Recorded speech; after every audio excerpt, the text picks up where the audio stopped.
We have the newest locomotive on the Brick-Herding Railroad fleet, and as you can see,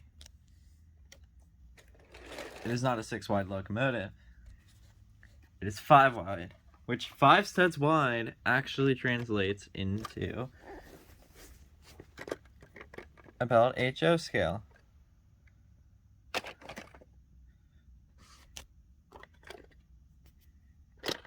Makes it almost identical to HO scale, and that means it's an HO scale train if it runs on HO scale tracks, which this does, using a battery-powered motor and drive system based off what Nathan DeLay put out on his YouTube channel, which I'll link it up top, which is why I'm not going to go into how to do this, because he already did that.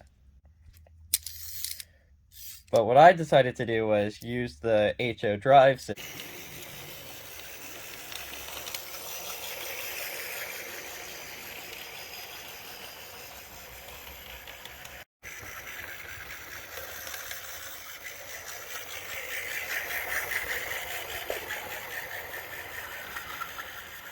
As you could see, the pulling capacity on this was not the greatest,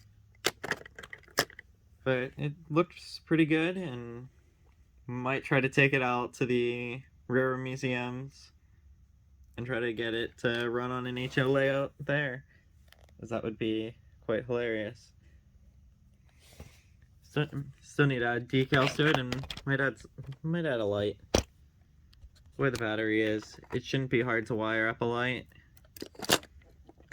I just have quite a bit going on the layout. I'm still waiting for plate for the covered bridge and getting this layout ready for the Railroad Museum of Pennsylvania.